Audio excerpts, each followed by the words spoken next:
두 가지 의견이 있었습니다. 다시 시작하기엔 늦었다는 것과 지금이 아니면 영원히 일어설 수 없다는 것과 대한민국의 힘은 권력에 있다는 것과 대한민국의 힘은 국민들에게 있다는 지금 대한민국에 대한 두 가지 의견이 있습니다.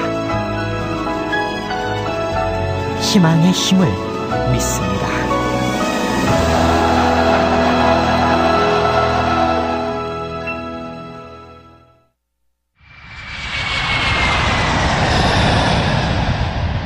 서신남 노회찬과 의리남 유시민의 저공 비행.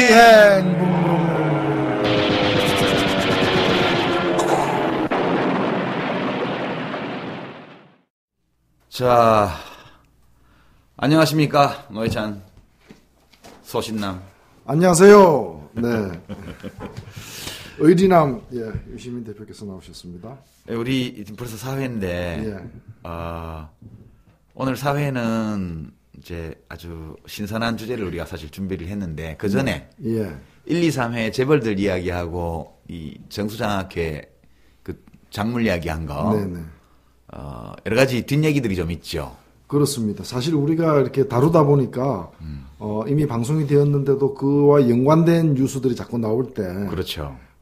이 저공비행을 함께 하신 분들, 함께 듣는 분들까지도 관심을 계속 가지고서 그 주제를 추적해 간다는 점에서는 더욱더 의의가 깊다고 보고요.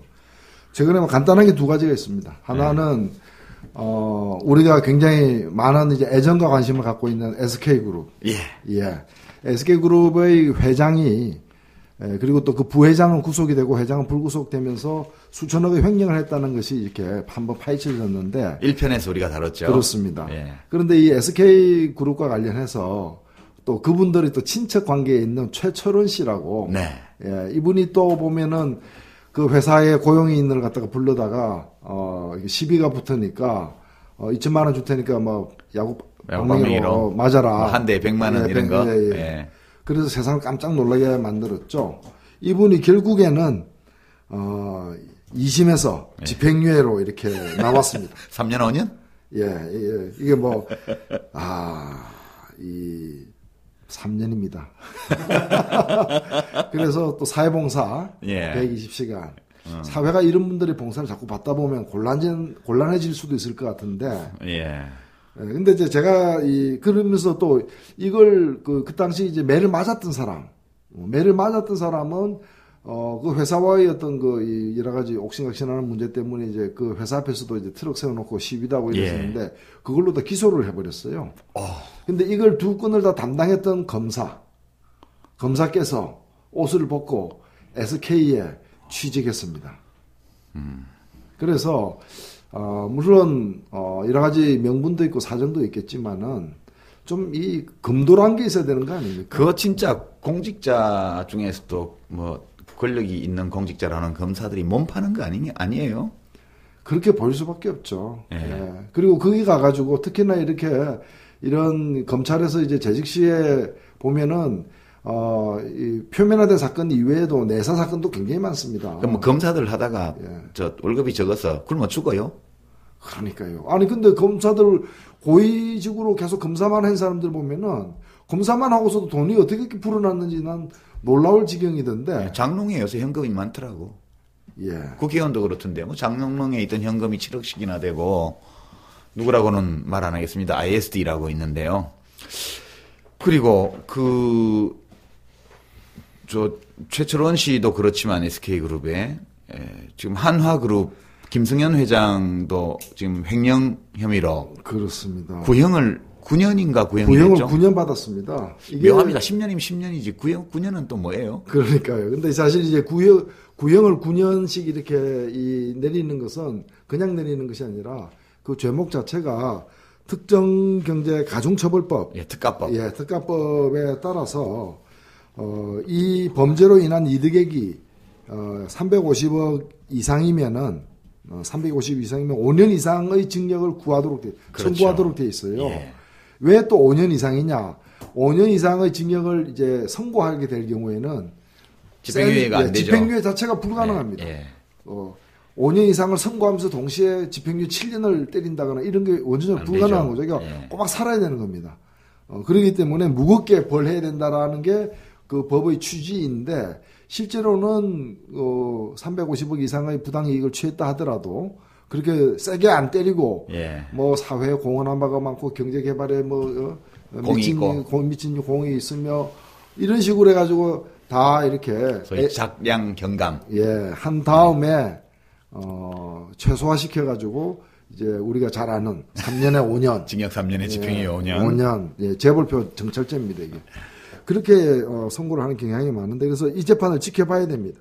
다만 이 재판과 관련해서 최근에 이제 이 하나그룹이라는 우리나라 재벌 중에서도 9위 정도 되는 재벌인데 이 주식 워낙 이제 배임과 횡령이 액수가 크다 보니까 바뀐 법에 따라서 판결이 나기 전이라도 그런 횡령과 배임이 있었을 경우에는 상장 자체를 갖다가 중지시킬 수 있다라는 법 개정의 장면이 있었기 때문에 이걸 이제 검토를 했으나 일단은 뭐 상장 폐지는 하지 않는 걸로 거래 정지는 일시 하는 것처럼 하다가 지금 안 하는 걸로 된 거죠. 안 하는 걸로 이렇게 결론은 났는데 참 이분도 보면은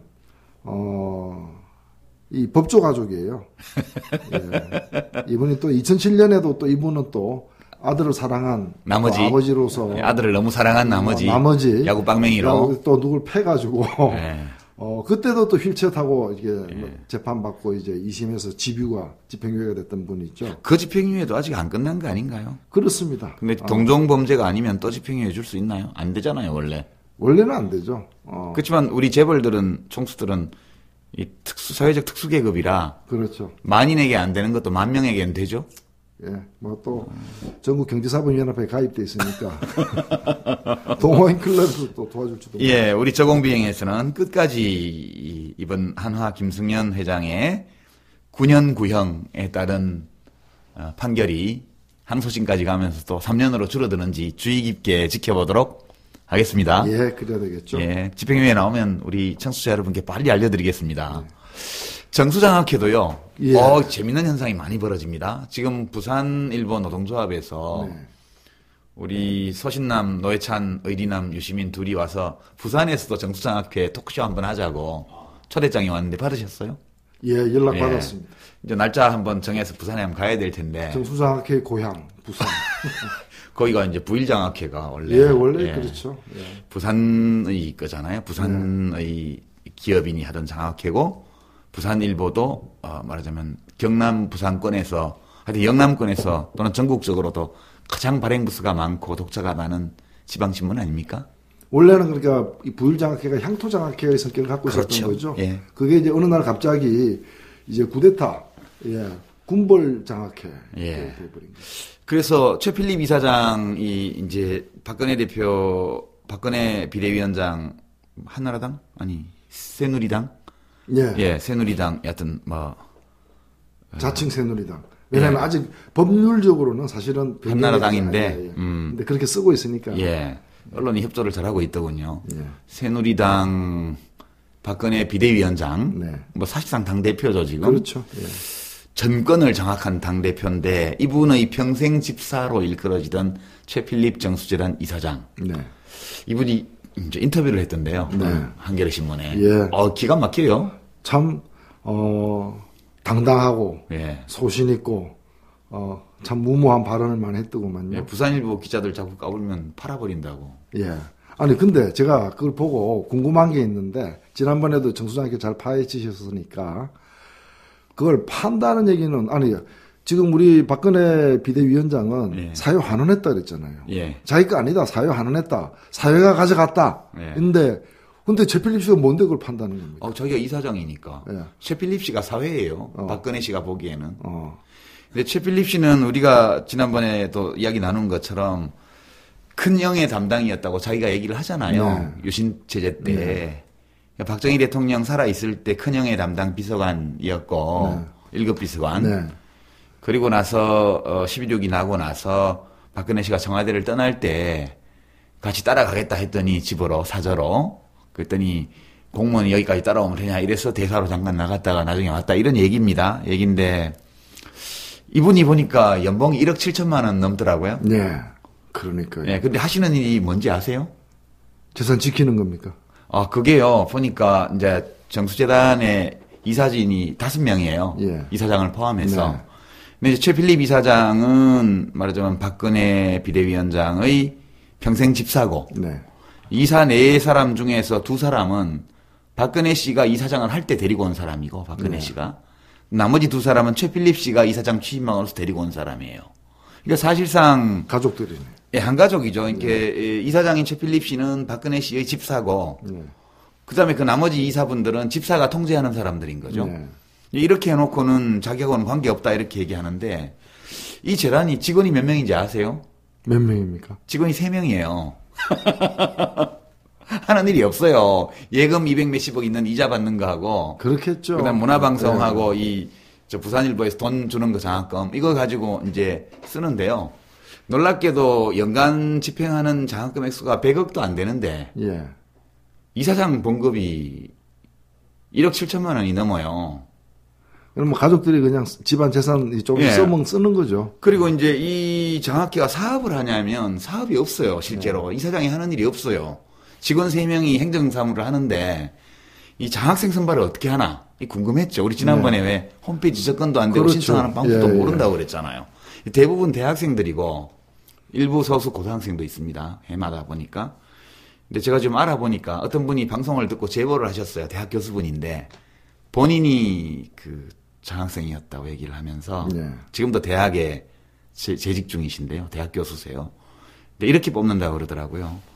대학별로 TO를 준대요. 네. 재단에서 정수재단에서 금년에 몇 명 뽑아달라. 네. 이렇게 하면 학교에서는 그것을 단과대학별로 하나씩 나눠준답니다. 네. 그럼 다른 기준은 없고 그 단과대학에서 공부 제일 잘하는 학생한테 그냥 장학금을 준대요. 1학년 마칠 때 정해가지고. 그러면 2, 3, 4학년 때까지 쭉 학비 전액을 장학금으로 주는 겁니다. 그러니까 이게 뭐 해마다 한 7, 80명 정도 대학생들을 선발하는데 그 대학에 의뢰해서 그냥 명단 받아서 그냥 주는 거라 특별한 사무도 없습니다. 그 대신에 일이라는 게 1년에 뭐 2-3차례씩 이렇게 행사를 한대요. 그 청호회라는 현재의 그 장학생들 모임. 근데 장학생들 하는 프로그램이 안 나오면 박탈한다는 규정이 있다고 그러더라고요. 자, 그런데 네. 사실 그 우리가 뭐 장학금을 좀 받아본 적도 있지만 장학금 받다 보면은 그 장학기금을 조성한 분에 대한 좀 고마움이 당연히 생기는 거 아닙니까? 그렇죠. 예. 그리고 사실 뭐 웬만하면 좀 존경하게 되는 거죠. 예.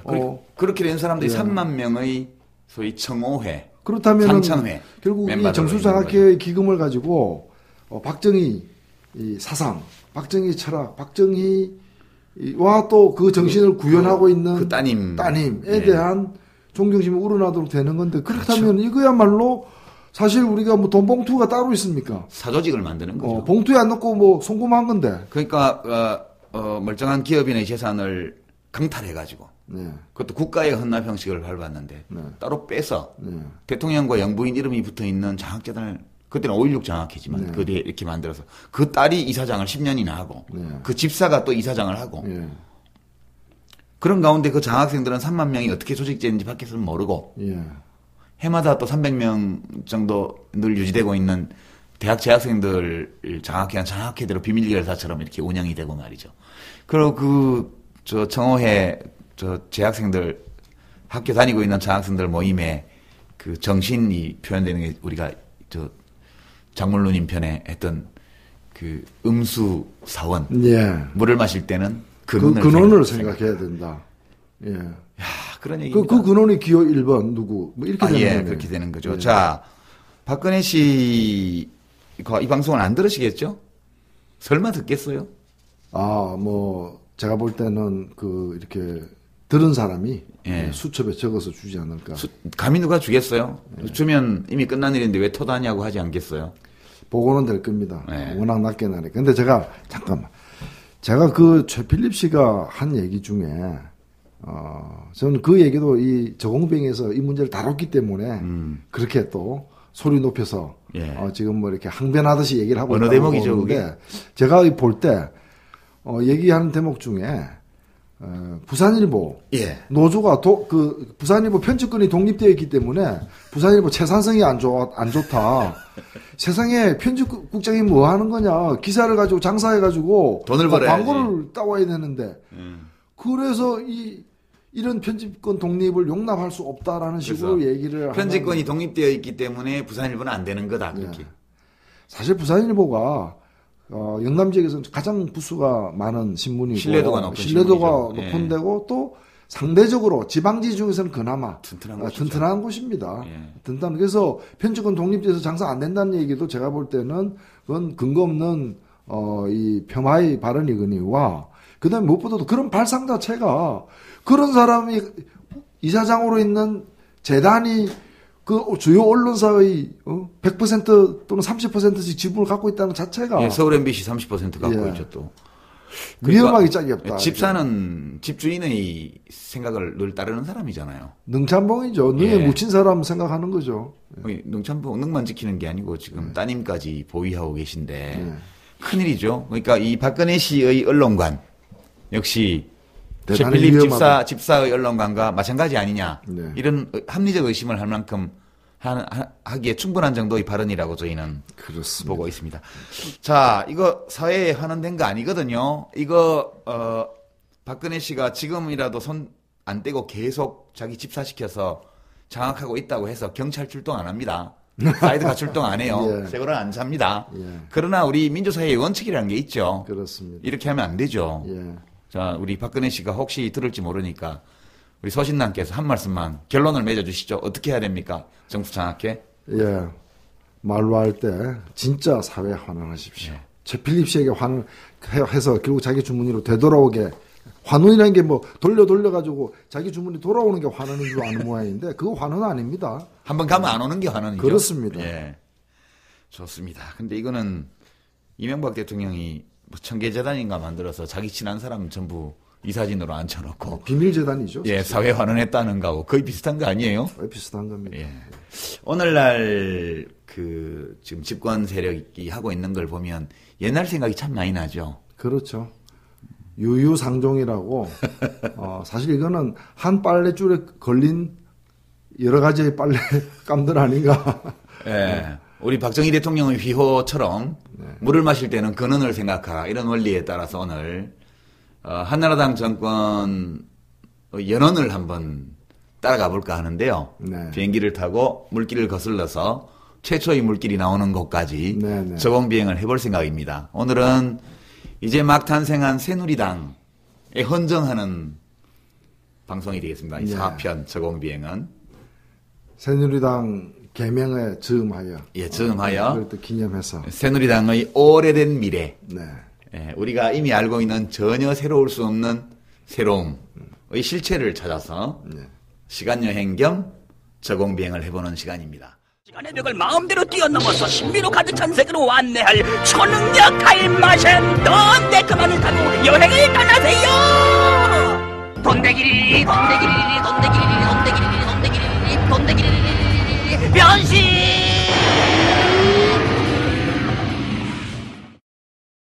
근데 역시 우리 둘이 하기에는 조금 이 탐사가 좀 힘들 것 같아서 이거 중요한 거니까 더 모셨습니다. 굉장히 중요한 분 오셨네요. 누가 오셨는지 우리 소신남께서 한번 안내해 주시죠. 저는 사실 많이 봤습니다. 제가 아침에 출근해서 나오는 곳 노원구 상계동 바로 중랑천 하나 건너면은 도봉갑. 최근에도 한일병원 현장에서도 뵀는데 우리 청와대 홍보수석을 지내셨던 참여정부 때 참여정부 때 200만 이름도 그냥 아라비아 숫자로 다 쓸 수 있습니다.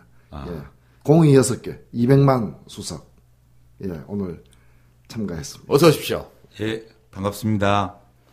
제가 이 대학 다닐 때 서클에서 또 우리 공부를 가르쳐 주신 분이기도 하고 선생님이기도 하고요.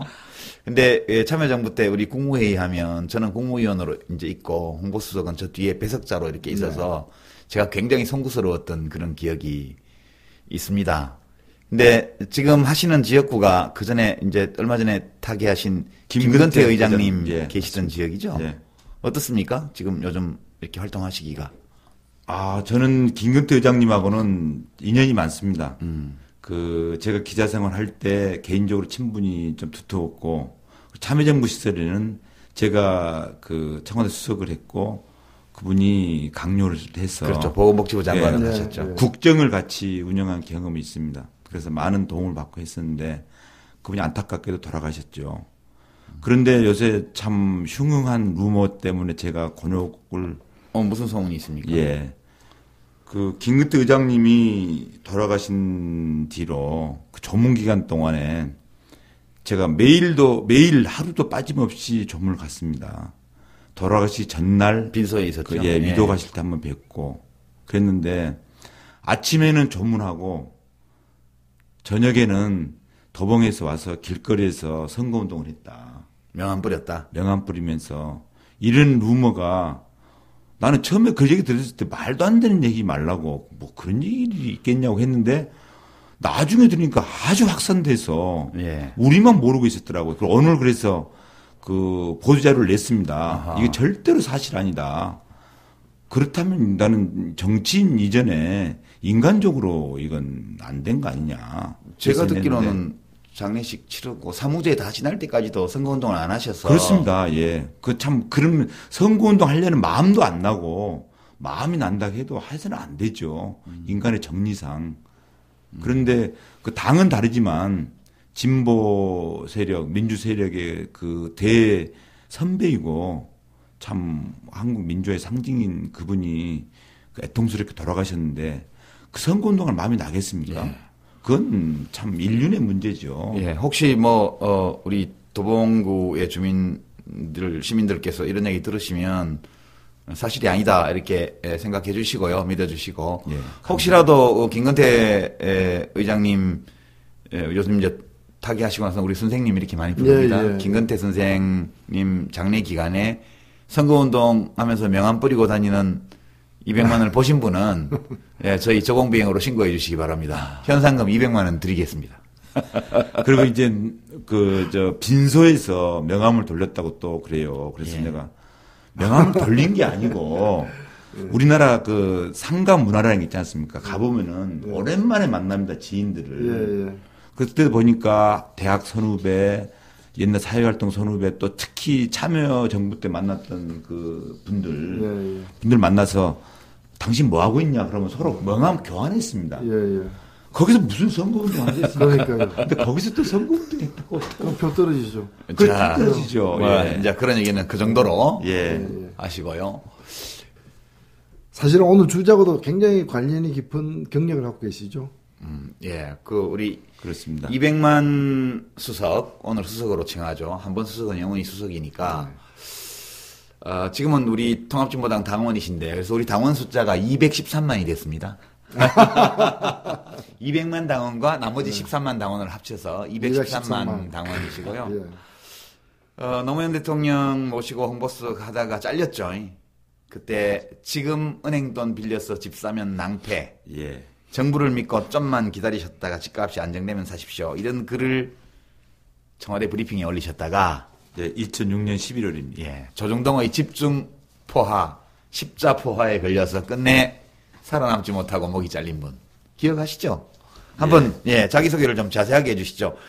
제가 도봉갑에서 선거운동 할 때 상점에 돌아다니면서 인사하지 않습니까? 이렇게 합니다. 하루 200만 원씩 버십시오 하고 인사하면 상점 장사하시는 분들이 너무 좋아합니다. 200만 원씩 팔기만 해도 좋지. 20만 원 팔기도 어려운데 말만 들어도 좋다. 이렇게 하면서 진짜 이름 맞으세요? 하면 그렇습니다 하고 얘기하곤 하는데요. 저는 대학에서 경제학을 전공했고 경제부 기자, 경제 전문 기자로 20년 했습니다. 그렇게 하다가 한국경제. 한국일보, 서울경제. 매일경제 신문에서부터 해서 이제 한국일보 경제부장 이렇게 했는데요. 그래서 이제 있다가 노무현 대통령의 부름을 받아서 청와대에서 홍보수석을 했습니다. 참여정부 때. 그래서 오늘의 주제하고 딱 맞는 게요. 국보위에서 새누리까지 그러니까 민주정의당에서 한나라당까지 제가 기자 생활을 했습니다. 경제부 기자 생활. 예. 그래서 그 과정 시간여행 기간 동안에 하는 동안에 그 경제 문제, 한국 경제가 어떻게 이 굴절의 계곡을 걸어왔는가, 그리고 언론 이 집단이 그때 당시 집권 세력이 언론을 어떻게 요리조리 주물렀는가, 제가 몸소 직접 경험했기 때문에 좀 자세히 설명드릴까 합니다.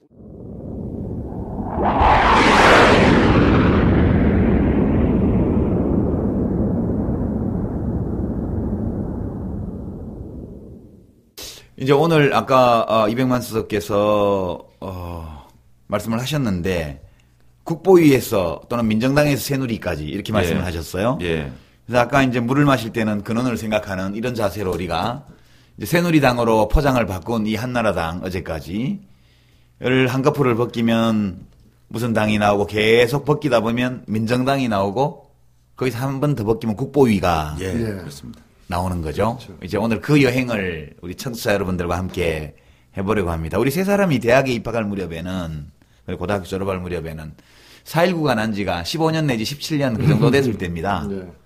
그리고 6.25 전쟁이 끝난 게 20년이 불과 얼마 안 되죠. 53년, 74년, 한 20년 정도 됐을, 남짓했을 때 두 분은 대학 들어가셨고, 저는 한 25년 됐을 때 들어가셨고, 우리가 대학 들어갈 때 6.25가 끝나고 지난 세월보다 더 긴 세월이 지났습니다. 그래서 우리 젊은 유권자들이나 시민들, 청취자들은 그 잘 모르시는 분도 굉장히 많으실 것 같아요. 그렇습니다. 그래서 우리가 뭐 일제시대 때 살아본 사람하고 나중에 교과서 본 사람하고 많이 다르지 않습니까? 그리고 또 이게 왜냐면 다 흘러간 역사일 뿐이라면 모르겠는데 오늘 여전히 다른 모습으로 살아있는, 우리에게 영향을 많이 미치는 중요한 사안이기 때문에 오늘의 시간 여행은 추억을 위한 여행이 아니다, 미래를 위한 여행이다, 이렇게 생각됩니다. 자, 그러면 우리 새누리당, 아직 그 언론에서는 그렇게 부르지만 법적으로는 아직은 한나라당이고 조만간 절차를 거쳐서 이제 새누리당으로 이름이 바뀌게 되겠죠.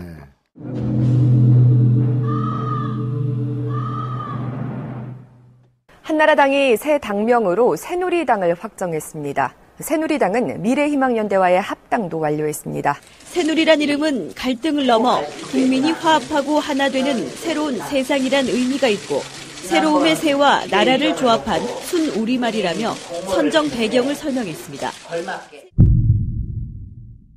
이 당이 집권하고 있을 때 또는 야당이던 시절 도대체 무슨 일을 했는가? 이 당이 어떤 당인가? 저렇게 당명 개정을 함으로써 무엇이 바뀔 수 있는가? 이런 것들을 좀 알아봐서 우리 새누리당을 찬양하는 헌정하는 그런 이제 프로그램을 꾸며보려고 합니다.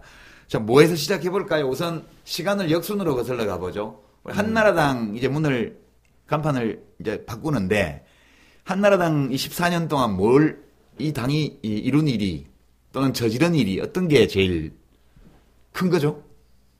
저는 지금 비대위를 보면서 역사가 되풀이된다는 생각이 많이 들어요.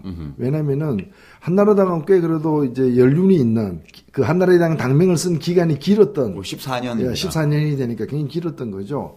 그런데 이제 한나라당으로는 도저히 버티기 힘드니까, 한나라당으로 하면은 뭐 표 떨어진다고 다들 얘기하니까 우리 박근혜 위원장도 처음에는 좀 당명 바꾸는 거를 저했지만 결국에는 바꾸지 않을 수 없는 상황까지 온 것 같아요. 그런데 한나라당의 출범 자체가 사실은 그 이전의 당명을 계속 쓰기 힘들어서 바꾸었던, 그래서 태어난 거거든요. 그러니까 14년 만에 되풀이되는 지금 한나라당 입장에서는 위기인 것이고. 한나라당이 되기 전에 이름은 뭐였죠? 신한국당. 자, 그까지만 일단 가죠. 지금 새누리당으로 간판을 바꾸는 한나라당, 이 간판이 달리기 전에 그 간판이 걸려 있는 자리에 있던 간판은 신한국당인데요. 일단 14년의 한나라당 야당한 기간도 길고 여당한 기간 4년, 야당한 기간 10년입니다. 그렇습니다. 이 기간 동안에 한나라당에게 우리가 돌릴 수 있는 어떤 업적 있나요? 한나라당이 다른 이전에 뭐 신한국당 등의 정당과 달리 야당 기간이 굉장히 길었어요. 그렇죠.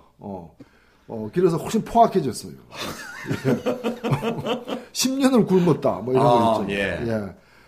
그 사람들은 뭐 10년간 나라를 망쳤다라고 민주 세력들에게 얘기했지만 사실은 자기들이 잃어버린 10년. 그렇죠. 누릴 거 다 누린 당이에요. 예. 10년 동안 못 누린 거예요. 그래서 이번에 한 번 더 누리자가 새누리당. 새로 누리자. 새로 누리자. 한나라당 갖고는 못 누리니까. 또 누려야 되지 않겠느냐. 잘못하면 우리 또 못 누린다. 그래서 이제 새누리당으로 한 건데, 이 10년 동안에 야당이면 힘없이 그냥 가만히 있었던 게 아니죠.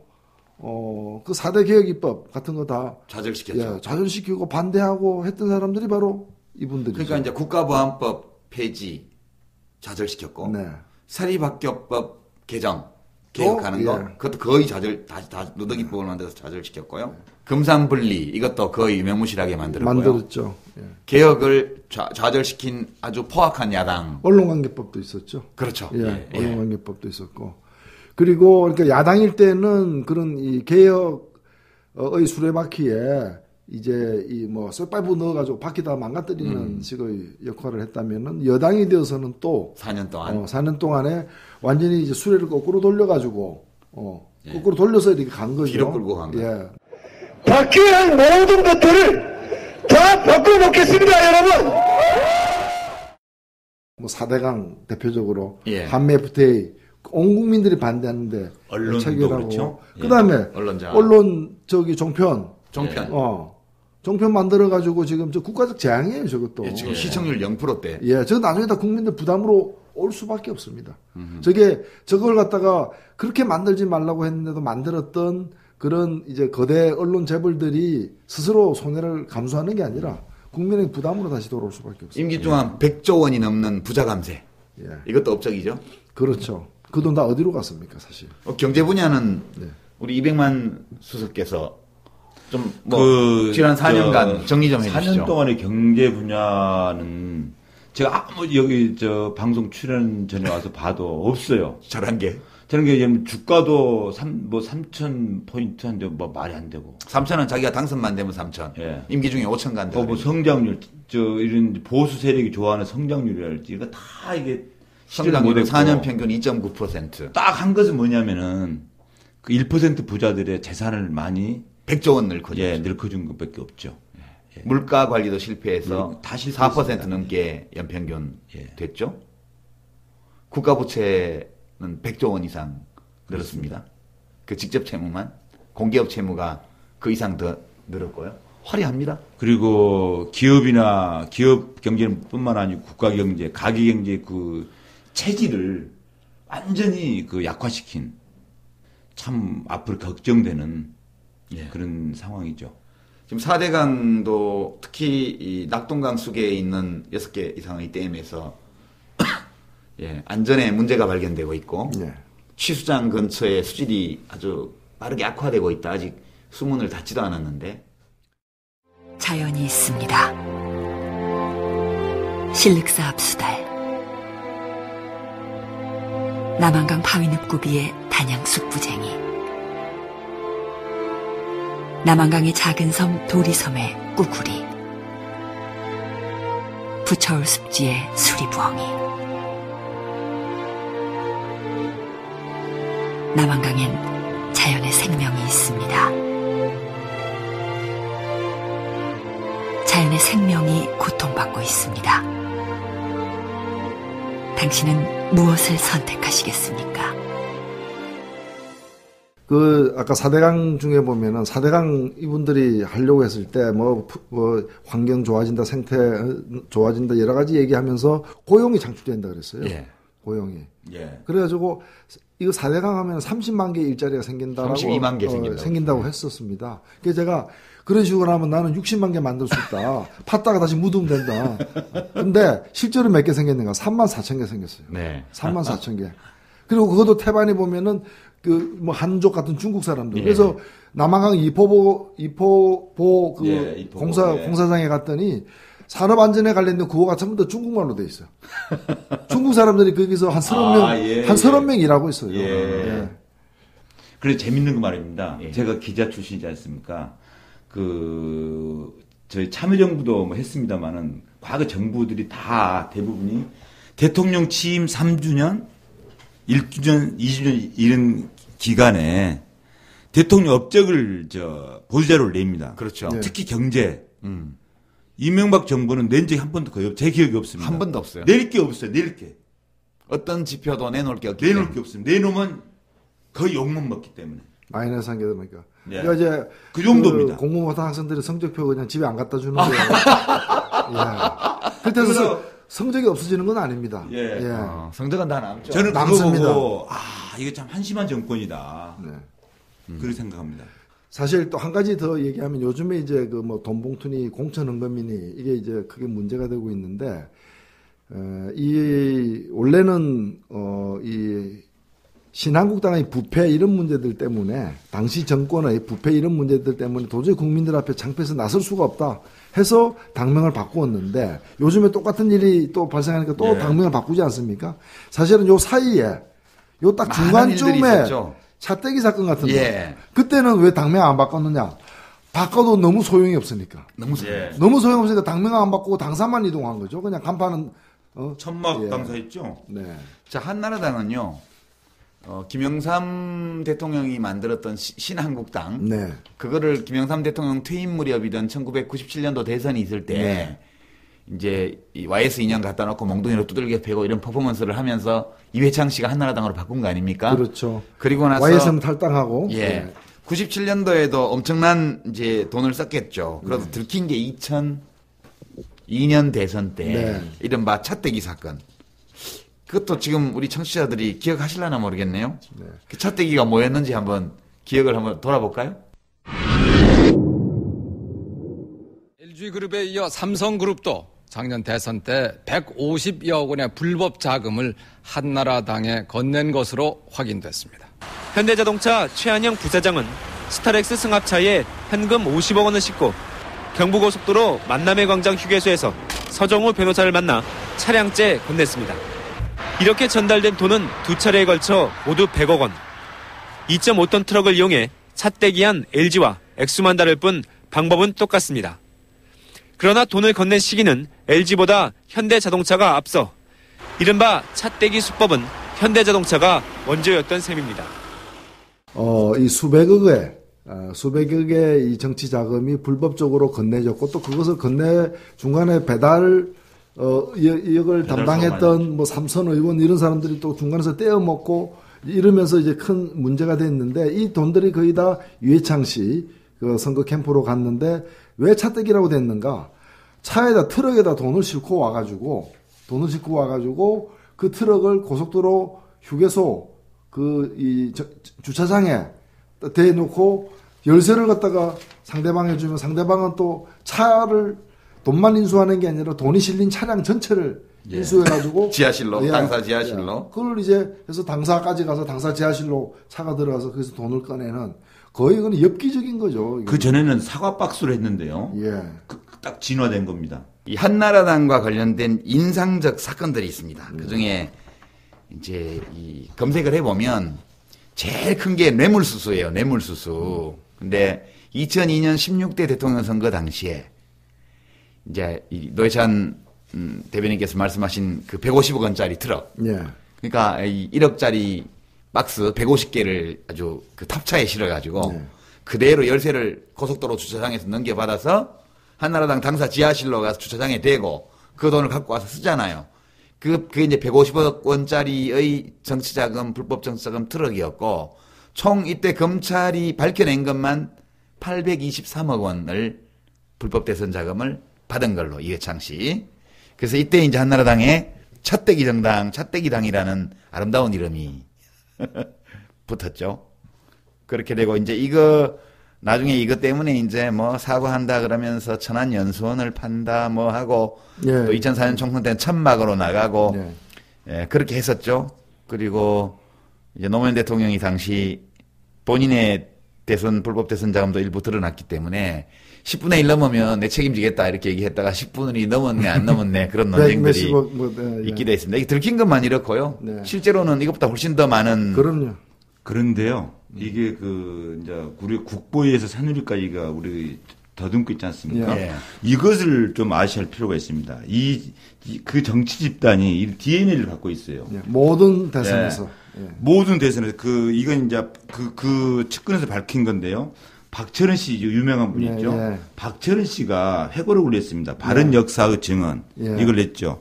거기 내용을 보면은 이양우 변호사의 인수인계 내용 나면 이양우 변호사 하면 전두환의 아주 측근 변호사죠. 예, 이분이 1985년 2.12 총선을 얘기하면서 대선을 같이 얘기합니다. 그때 뭔 기록이 나오냐 이 책에 선거인단 그때는 통일제 국민이 같은 간선 제도에 대통령을 뽑았죠. 6,000명이 있는데 1인당 4천만 원을 주려고 했다는 거예요.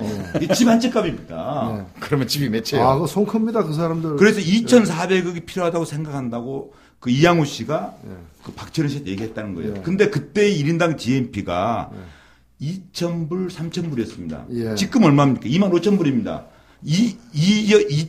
그때 당시에 2,400억이면 지금으로 치면 2조 4천억입니다. 그 대의원들한테 주는 돈만.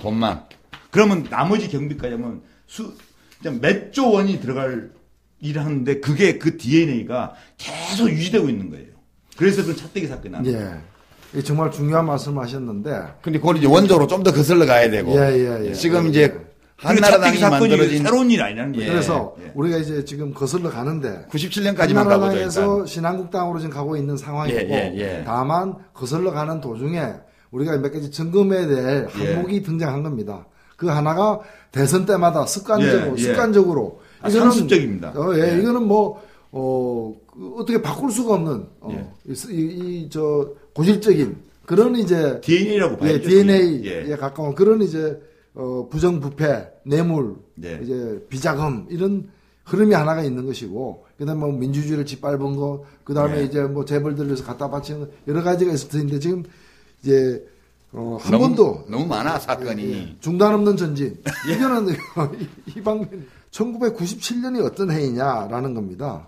이 이제 12월달에 대통령 선거가 있었는데 사실은 이때 YS 당시의 대통령이 국민들로부터 버림받을 정도로 불신을 받았어요. 왜? 그 아들이 김현철 씨가 한보 그룹의 이제 정태수 회장으로부터 이렇게 여러 가지 불법 또 비자금 뇌물을 갖다 받아가지고 그게 드러나가지고 감옥까지 가지 않았습니까? 본의 아니게 우리 국민 여러분들과 그리고 저희 아버님께 10년을 쫓아드려 대단히 죄송합니다. 세상의 모든 아버지들과 마찬가지로 저도 아들의 허물은 곧 아비의 허물이라고 여기고 있습니다.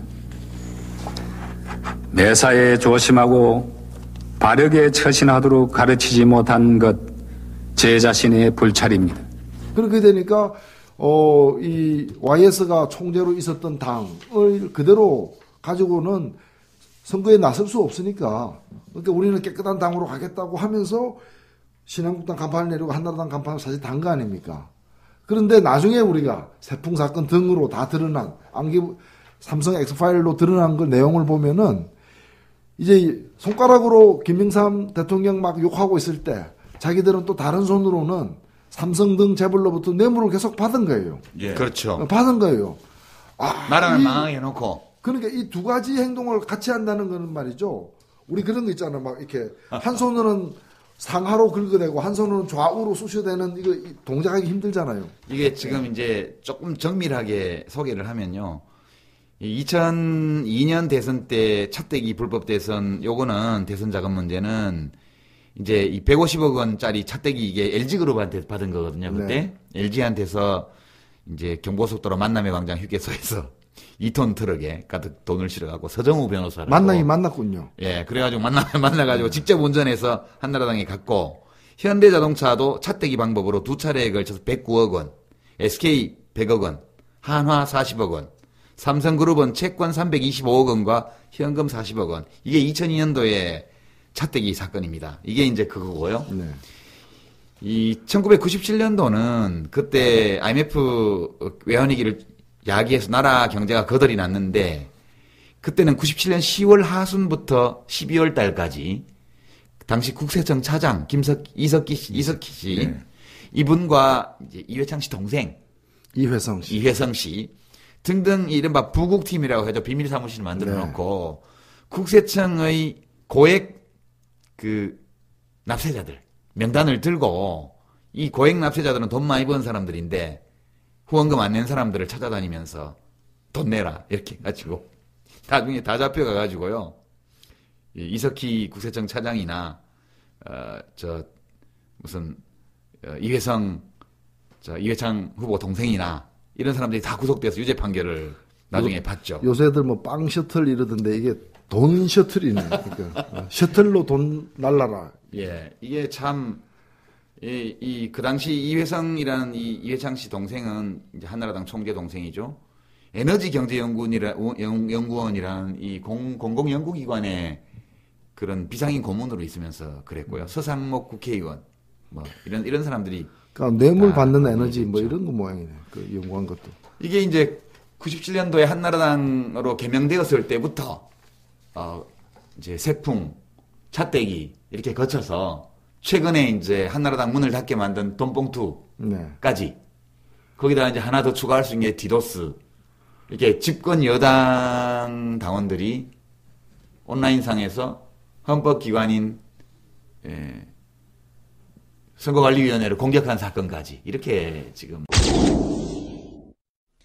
가뜩이나 디도스 파문으로 어려운 상황에 돈봉투 파문까지 가세하면서 차떼기 정당의 이미지가 되살아나는 것 아니냐는 우려도 나오고 있습니다.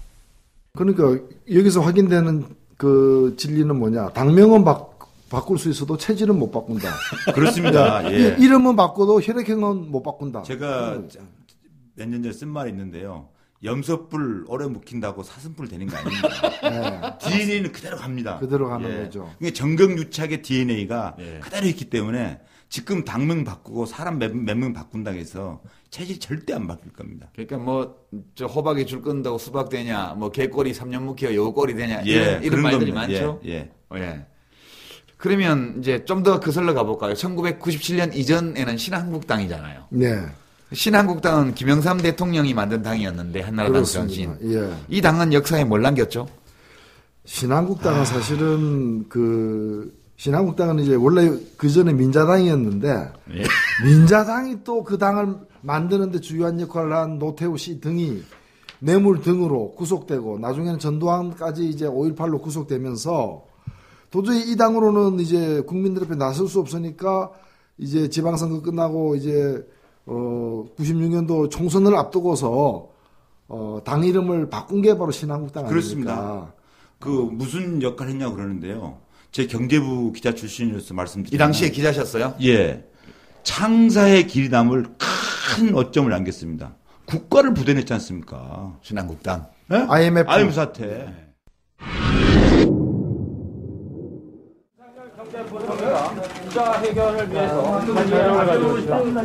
정부는 최근 겪고 있는 금융 외환 시장에서의 어려움을 극복하기 위하여 국제통화기금의 유동성 조절 자금을 지원해 줄 것을 요청하기로 결정하였습니다.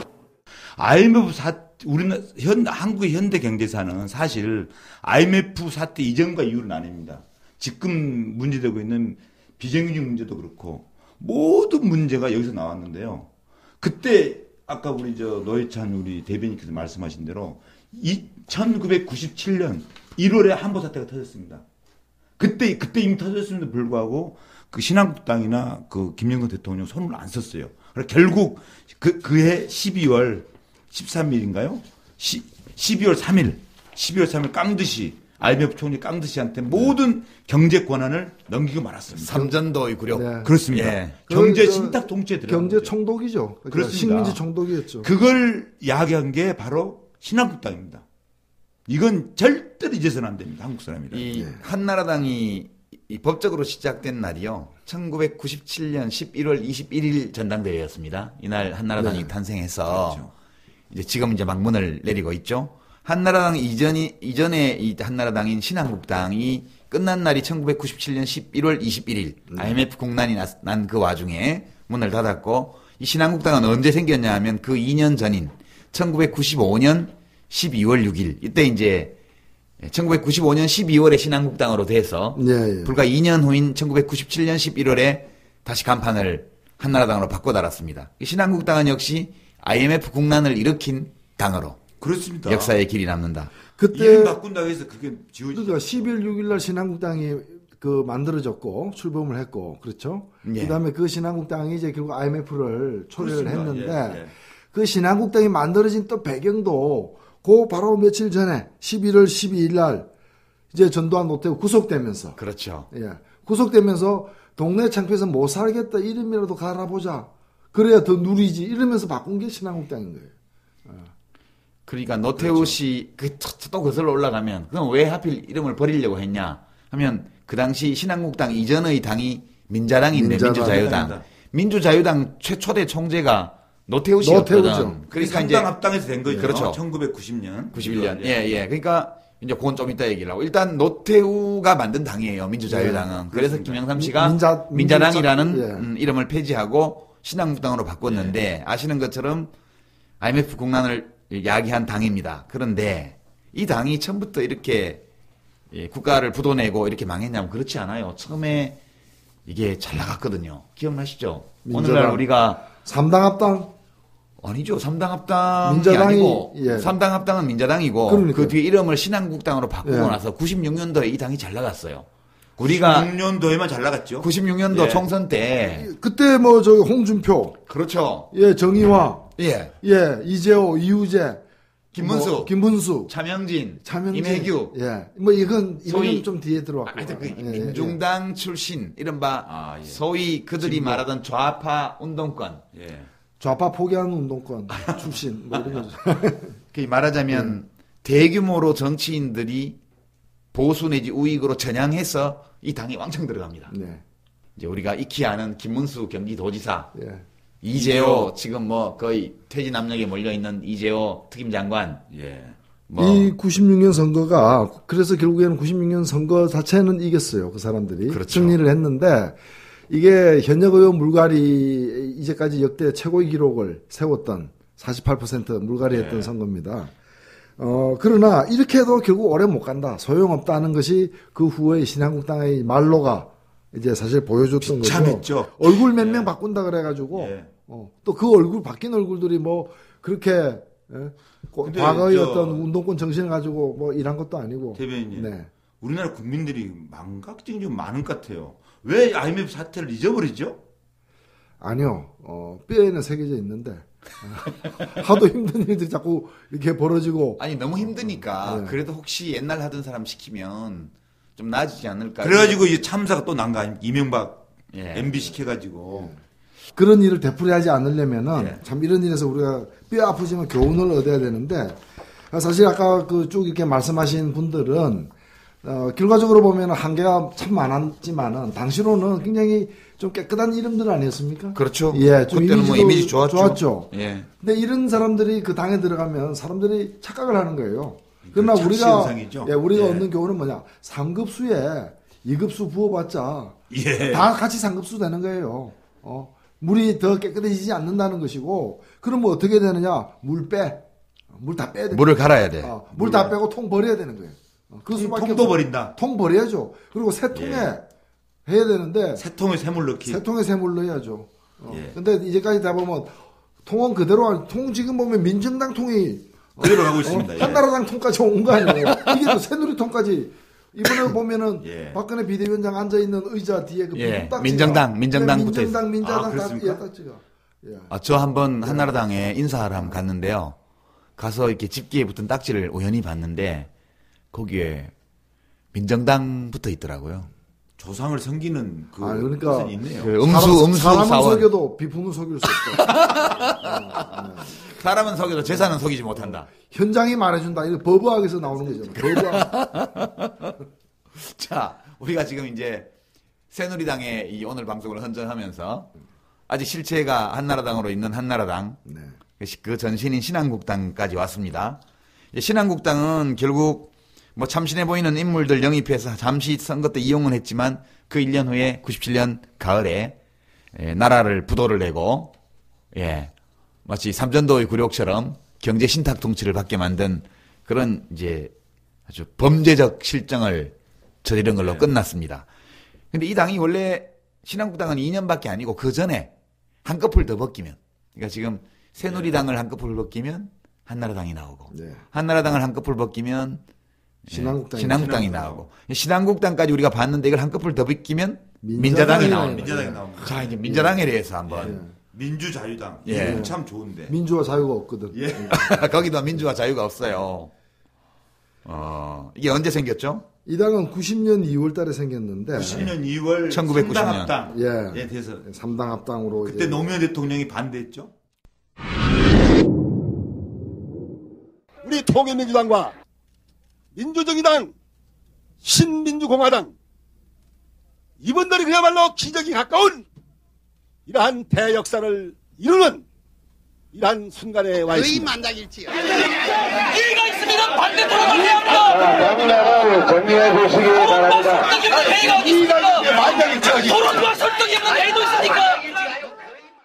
그 당시 통일민주당과 신민주공화당 김종필 씨, 그리고 노태우 대통령이 총재로 있던 민주정의당 이 합쳐서 이 당을 만들었습니다. 이 당의 만들어진 정치적 배경은 두 가지입니다. 하나는 이제 88년 총선에서 당시 집권 여당인 민정당이 여소야대가 되면서 전국 운영이 어려워짐에 따라서 뭔가 정치 지형을 바꾸고 싶은 욕구가 있었고, 그 다음에 대통령 선거에서 떨어진 김영삼 씨가 대통령을 하기 위해서는 누구하고도 손잡을 수 있다라는 그런 이제 결심을 하면서 민정당하고 자기로서는 평생 싸워왔다고 자기가 얘기해왔던 사람들하고 손을 잡게 되는 겁니다. 그래서 3당 합당이 이루어지는데 이때 이제 유신 본당을 자처하던 JP 신민주공화당 신민주공화당도 함께 하는 거죠. 근데 JP는 왜 했습니까? 그거를 거기도 이유가 있었죠. JP는 또 이제 내각제를 내각제를 통해서 뭔가 대통령제로는 안 되니까 도모해 보려고 했고 그 꼼수라고 할 수 있나요? 꼼수죠. 근데 이걸 또 노태우 쪽에서는 그것까지도 또 한번 카드로 써먹을 수도 있다는 판단에서 서로가 그러니까 다들 다른 판단으로 이렇게 모인 게 비극의 출발 1990년 2월 민자당 3당 합당이고, 그때 우리 대변인께서는 노동운동 현장에 계셨나요? 저는 이 법무행정의 일선 현장 청주교도소에 있었습니다. 왜 갔어요 그때? 참담했겠습니다. 89년도에 제가 그 인천에서 노동운동 용접하고 하다가 인민노련 사건 아닌가? 그렇습니다. 그래서 당시에 그 노동운동 하면서 노동조합 결성하는 거 도와주고, 그 다음에 노동기본권 뭐 강조하고, 그 다음에 전두환 노태우 감옥 보내라 이런 얘기를 많이 했죠. 그러니까 이제 잡아다가 보안법 국가가 이제 보호하고 안전하게 해주겠다 뭐 이래가지고 안전하게 청주교도소에 청주교도소에 이제 구금을 시켰고, 그때 제가 아까 김근태 의장도 같이 있었고 그랬습니다. 우리 이백만 수석은 그때 경제기자였습니다. 한국일보 경제부 기자. 그때 그래서 잘합니다. 그때 당시에 민주당이 출범했을 때 3당 합당이 됐을 때 그때가 경제가 안 좋았습니다. 그때 민주정의당이나 이런 정당에서 나온 그 말이 총체적 위기라고 했어요. 영어로도 썼습니다. 그때 당시에. 토탈 크라이시스 이렇게 말을 썼어요. 신문에 많이 났습니다. 이게. 총체적 위기를 치면 나옵니다. 근데 그 총체적 위기를 명분으로 또 3당 합당을 한 거죠. 3당 합당의 명분 중에 하나가 경제 위기를 극복하자. 근데 결국 경제를 키우고 말았는데요. 그때 나온 대책이 4.4 대책입니다. 유명한 4.4 대책.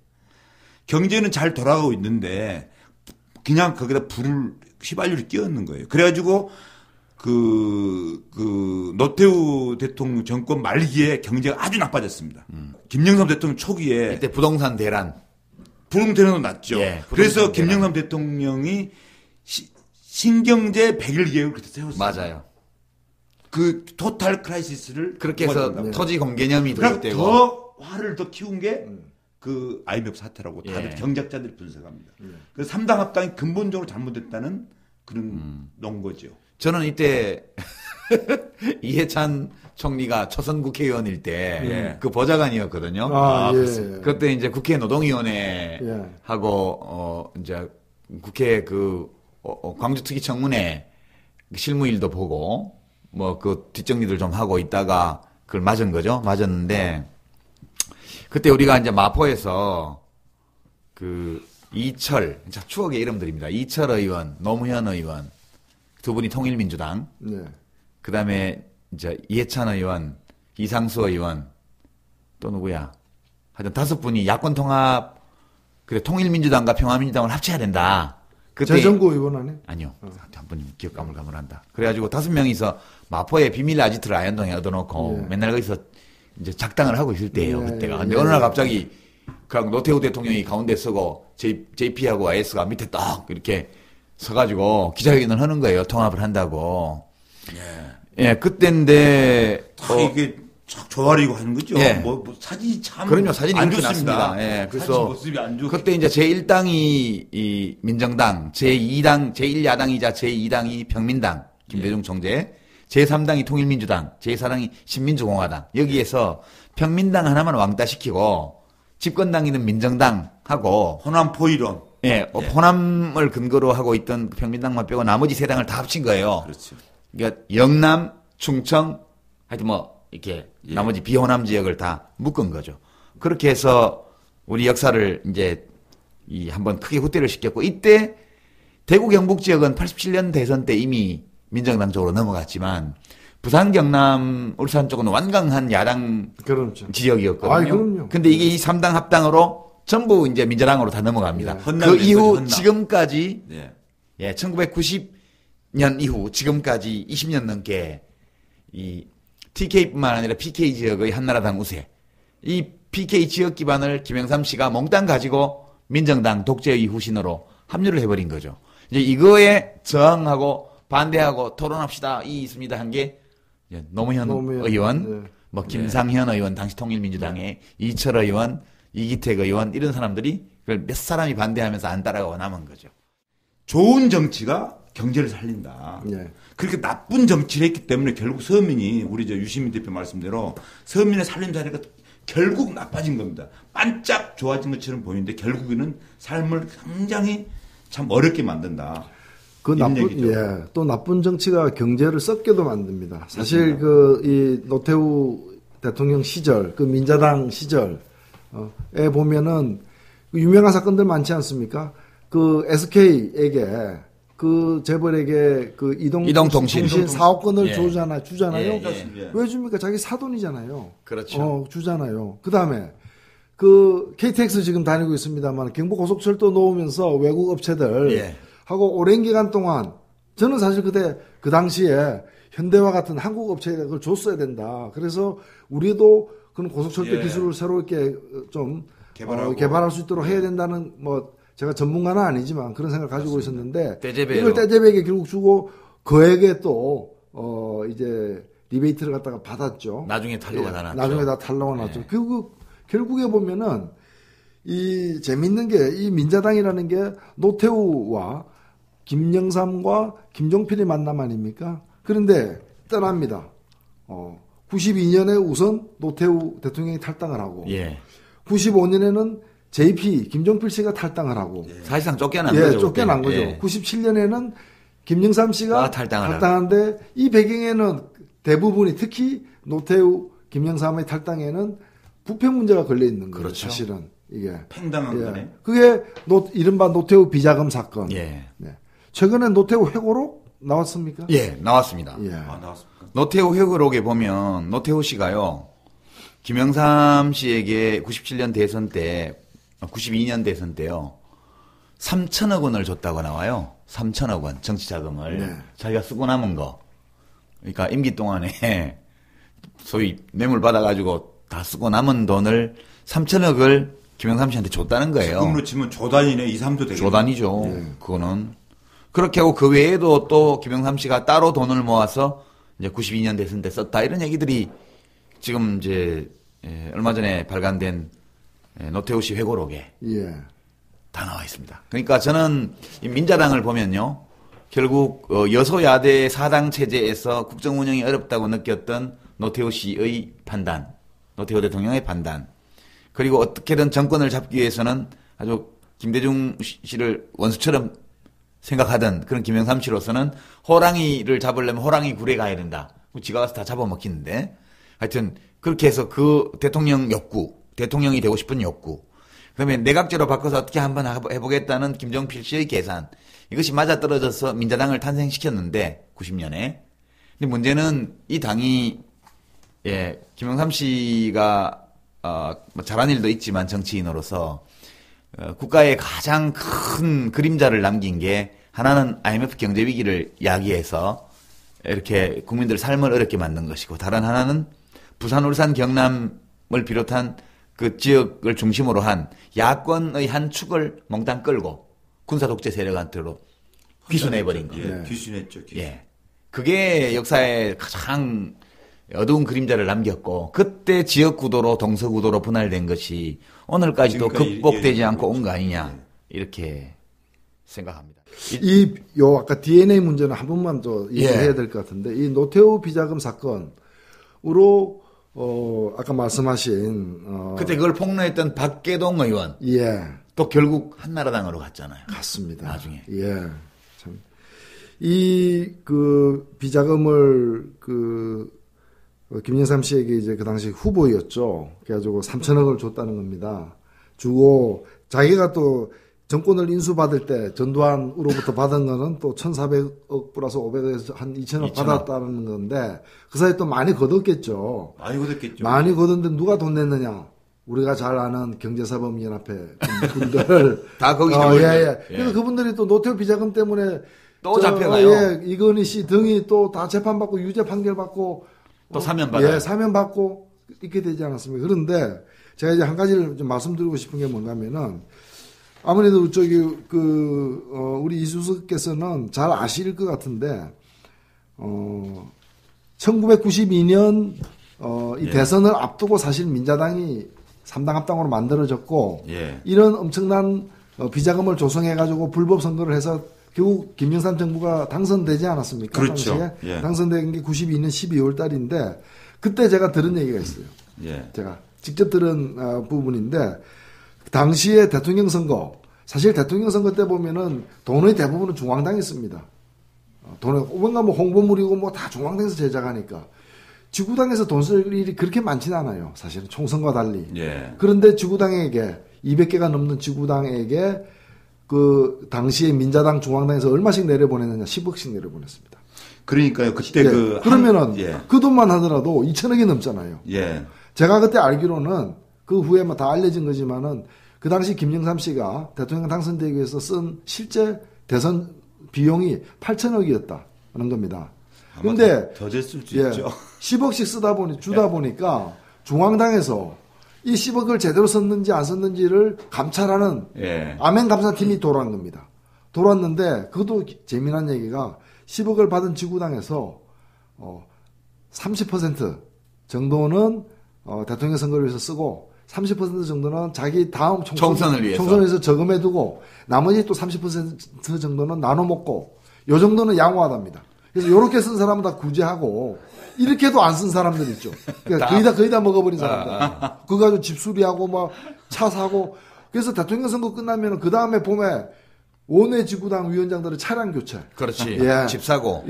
그게 어느 정도냐면요. 한국은행에서 통화지표를 발표합니다. 그 현금 통화, 총통화 뭐 이런 게 발표하는데, 그 대선을 기점으로 뚜렷하게 현금 통화 비율이 높아집니다. 그 한국은행 지표 높아질 정도면 얼마나 큰 돈이 유통되겠습니까? 특히 1992년 총선은 왜 현금이 많이 유통됐냐면요. 또 김영삼 대통령들 많이 거둬서 썼겠죠. 바로 정주영 회장이 출마했습니다. 그렇기 때문에 시중에 현금이 찰랑찰랑했어요. 다른 때보다 더 많았던 거예요. 더 많았습니다. 발에 차이고 막 그렇게. 발에 차있어요. 개들도 만 원짜리 물고 다니고. 그렇습니다. 아까 우리 노회찬 대변인께서 이제 그 노태우 대통령 그 비자금 얘기를 하셨는데요. 사실은 이제 그동안에 많이 밝혀진 게 있어요. 이 노태우 대통령 경우는 비자금 관리를 누가 했냐면 경호실장이었던 이현우 씨라고 있습니다. 그분이 그분이 이제 비자금 관리를 했었는데 이 검찰에 잡혀갖고 진술한 내용들이 있어요. 그러니까 자세하게 총 장부로 얼마다는 밝혀지지 않았지만 이분의 진술 요지를 보면 노태우 대통령 재임 기간 중에 그러니까 5년을 통틀어서 300억 원 수준의 돈을 낸 기업은 삼성, 현대, 대우, LG, 롯데 5대 그룹이었고 200억 정도 낸 기업은 쌍용, 선경, 한진, 선경이 이제 SK입니다. 그죠? 그렇죠. 지금 한진, 대림 4개고 150억 원 수준의 동부, 진로, 두산, 동아, 한국화약, 풍산, 삼부토건, 태평양 한보, 동양화학, 한양건설 이런 데고요. 100억 원 전후가 기아가 옛날엔 좀 작았어요. 기아, 금호, 효성, 고려합섬, 한일합섬, 코롱, 혜택, 미원, 극동그룹, 대농, 효성, 동국제약 이런 데들이 100억 원 수준이에요. 그러니까 이렇게 해서 쭉 재계 경제사법연합회 거기 멤버들을 구성원들의 이 자산 순위로 이렇게 쭉 해서 해보면 대개 재임 중에 약 한 5,500억 원 내외 정도를 재벌들로부터 걸었지 않나 이렇게 보고요. 이렇게 걸어서 알뜰하게 썼어요 보니까. 그러니까 절반 정도인 3천억을 김영삼 씨한테 넘겨줬죠. 물론 자기도 2천억을 받았었으니까 거기 1천억을 더 붙여준 거죠. 그러니까 5,500억 정도 조성해서 4,500억 정도 쓰고 그죠? 그러면 원래 2천억 받은 거 하고 1,000억 보태서 3천억 정도를 김영삼 씨한테 물려줬던 거죠. 이게 지금 한나라당을 운영한 돈입니다. 이런 게 다. 아, 그럼요. 이 돈으로 한나라당을 운영한 거예요. 그러면은 재벌들은 그냥 줍니까? 세상에 공짜가 어디 있습니까? 아, 받았겠죠. 당연히 받죠. 뭔가 받았습니다. 온갖 특혜를, 온갖 특혜를 받았죠. 그 피해를 누가 봅니까? 국민이. 노동자. 아니, 근데 서민이 보는 기자분들은 혜택을 많이 받잖아요. 이때만 하더라도 기자실을 저는 그 얘기에 대해서는 얘기 않겠습니다. 아니, 천지. 나는 그 당시 국회의원 실에 보좌관으로 있었는데 중앙당에 왔다 갔다 하잖아요. 그때 되면 중앙당 총무국장하고 총무위원장 이런 분들이 사무총장 이런 분들이 여름 휴가철에 그 출입 기자들 돈봉투 만드느라고 돈 만드느라고 정신이 없었어요. 다 줘야 된대요. 왜? 저는 정당 출입 안 해서 모르는데요. 그 당시에 전두환 대통령은 출입 기자가 이제 떠날 때 전벌금으로 깜짝 놀랄 정도의 금액을 줬다고 그러는데 저는 안 받아봐서 동그라미가 예상보다 하나 더 있는. 그분이 존경하던 박정희 대통령이 기자들 언론에 있는데 돈 줄 때 양옥집 한 채 값을 줬다는 거 아니에요. 저는 안 받아봐서 모르겠습니다. 금일봉이 왜 금일봉인지 아세요? 금 한 봉지를 준답니다.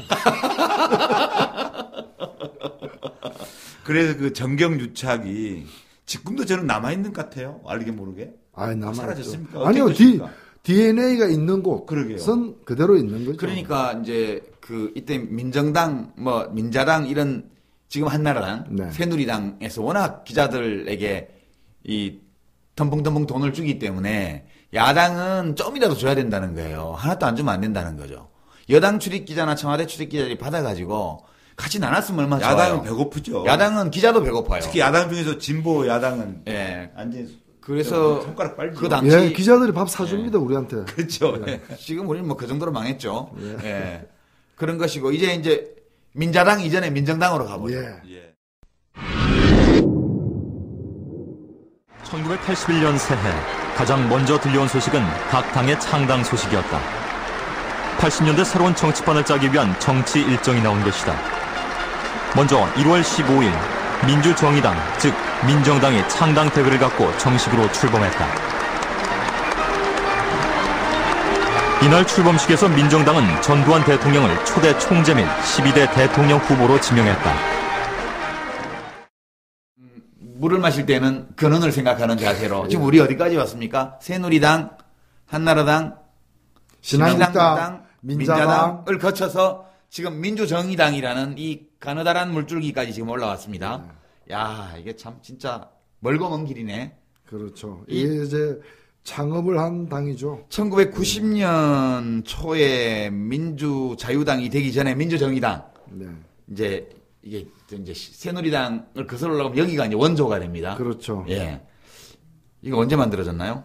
언제부터 언제까지? 81년 1월 달에 만들어졌습니다. 1월 5일. 1981년 1월 5일에 만들어져서 1990년 2월까지. 10년 동안. 약 11년, 10년, 9년. 약 9년간 지속됐다. 이 당의 총재는 2명입니다. 예. 1대 총재가 전두환이고 2대 총재가 노태우. 민자당도 총재가 2명입니다. 1대가 노태우고 2대가 김영삼입니다. 예. 예. 저기는 저 한나라당은 신한국당은 저 김영삼 혼자였고요. 네. 한나라당은 이회창 예. 학과 이제 그 뒤에 이회창이 물러나고 나서 쭉 이어져서 예, 뭐 이제 참 이상합니다. 뭐 안상수, 홍준표를 거쳐갖고 지금 다시 돌고 돌아 비대위 다시 왔습니다. 이렇게 돼 있는데 자 민정당 이게 제일 드라마틱한데요. 예. 민정당을 누가 만들었어요? 예, 군인들이 만들었죠. 아니요, 준비위원장은 이재형 씨라고 예, 정치인인데. 뭐, 오래된 정치인을 이제 간판으로 세웠는데 사실은 이제 이 민정당을 만들 때 그 전에 있던 당들이 다 해산당하고. 그렇죠. 해산당하고. 예. 그 다음에 이제 관제 야당이라고도 볼 수 있는 민한당. 예. 그 다음에 국민당. 뭐 심지어는 진보정당까지 관제로 만들어가지고. 예, 사회당 이런 거 사회당 관제로 만들어가지고. 이게 취미도 다양해요. 그때 당시 사회당을 그러면 국보에서 만든 겁니까? 그렇죠. 그건 있었어요. 그 전에 유신 때도 통일당이나 이런 게 있었어요. 있었는데 특히 이때는 광주를 짓밟고 정통 구성 없이 권력을 찬탈했기 때문에 그걸 보완하고자 마치 정치적 자유가 있는 것처럼 사회당을 만들어 놓고 그 당의 후보가 출마하는 지역에는 후보도 안 낸 거예요. 그래서 한 명을 당선시켜요. 한 명 당선시켜가지고 그 사람이 사회주의 인터내셔널 그 회의 갈 때 가도록 회의 자금도 대주고요. 참 좋은 당이었어요. 민주정의당. 민주정의당은 품이 넓어요. 야당을 여러 개 거느리고 있어요. 이 당은 정말 특이한 당인데요. 2중대, 3중대. 그렇죠. 그리고 국회의원도 한 선거구에서 2명씩 딱 당선되게 만들어가지고. 자, 이 당이 보니까요. 1981년 1월 15일 서울특별시 잠실체육관에서 학생체육관에서 창당대회를 하는 동시에 대통령 후보 지명대회를 열었어요. 네. 이 자리에서 제11대 대통령 후보로 전두환, 11대 대통령이던 전두환 씨를 당 총재 및 대통령 후보로 또 선출해요. 네. 만장일치로. 네. 예, 그렇게 해서. 대통령 후보로 선출을 하죠. 이게 이제 민정당인데 사실 이 민정당을 설명하려면 복잡해. 설명하려면 바로 갑시다. 국보위로. 그 전에 민주당의 출발점. 국보위하고 민정당은 하나야. 구분이 안 돼. 어쩔 수 없이 국보위. 그렇게 보면은 국가보위 비상대책위원회가 국보위의 빙고. 뭔 말이죠. 그러면 지금의 비상대책위원회도 사실은 그거요. 그 어디서 그 모델이 있나? 국가보위 비상대책위원회. 이 집안의 내력입니다. 뿌리가 딱 같네요. 그러니까 모든 것은 돌아 그 눈으로 올라가는 거죠. 이게. 다시 비대위로. 뿌리를 보면 무슨 열매가 열릴지 알 수 있죠. 네, 철저하게 윤회설 입각이 있어요. 이게 국보위 뭡니까 이게? 외부로부터 여러 가지 보안사령관이 한국의 실권자라니 여러 가지 그 유언비어가 많은 불순 세력이 우리 한국에 숨어있기 때문에 유언비어를 방지하는 데 노력해 주시기를 당부합니다. 비상계엄 선포 지역을 1980년 5월 17일 24시를 기하여 전국 일원으로 변경한다. 5월 31일 정부 업무를 총괄하는 국가보위 비상대책위원회가 출범했다. 국보위의 실질적인 권한을 행사하는 30명 중 18명은 현역 장성이었고 전두환이 상임위원장을 맡았다. 5.16 당시 국가재건 최고회의와 비슷한 성격의 기구인 국보위는 이후 행정, 사법 전반에 걸친 주요 업무를 지휘 감독했다. 국가보위 비상대책위원회는 사실은 우리나라의 법원에 의해서 대법원 판결로 이건 반국가 단체 이것은 내란 단체로 법률적 선고를 받은 부분입니다. 그래서 내란 목적으로 이 국보위를 만들었고 국보위가 권력을 불법적으로 찬탈했고 광주 민주화 운동 등에서 내란 목적 살인 행위까지도 한 것으로 이건 유죄가 확정이 된 부분이죠. 그러니까 우리가 이렇게 거슬러 올라가고 유죄 확정돼가지고 감옥에 간 사람 있습니까? 있죠. 전두환 노태우 다 갔는데 그것 때문에 간 건 아니잖아요. 노태우는 비자금 때문에 일단 갔죠. 들어갔는데 비자금 때문에 갔죠. 전두환은 이것 때문에 들어가서 그러니까 그 법원에서 사후에 판결이 난 거지. 예. 판결 때문에 간 건 아니지 않습니까? 그렇죠. 맞습니다. 사후에 판결을 났죠. 물론 그렇죠. 그때 성공한 쿠데타는 처벌할 수 없다라는 유명한 말을 남긴 분이 지금도 한나라에 우리나라 사법부가 지금 새누리당에 계십니다. 그분. 예. 아, 그 판사가요? 아니, 그 검사가. 누구였더라? 장윤석 검사. 서울중앙지검 공안일부장. 예. 지금 성공한 쿠데타는 처벌할 수 없다. 자, 이제 이 새누리당의 근원을 추적하다 보면 결국 새누리당이 태어난 날은 1979년 12월 12일이에요. 그렇습니다. 이 12월 12일 날 전두환 씨가 군권을 장악을 했고요. 그리고 나서 이제 1980년 넘어갔습니다. 이때까지만 해도요. 12 전까지만 해도 집권당은 민주공화당이었죠. 공화당. 예. 공화당이었고 공화당의 지도자는 김종필 씨였습니다. 그리고 그렇습니다. 이제 대선이 이루어지면 대통령을 뽑게 되면 김종필, 김영삼, 김대중이 경쟁하는 그런 구도로 그런 구도로 갈 것이라고 모두가 예측했는데 그러나 한편으로는 불안했죠.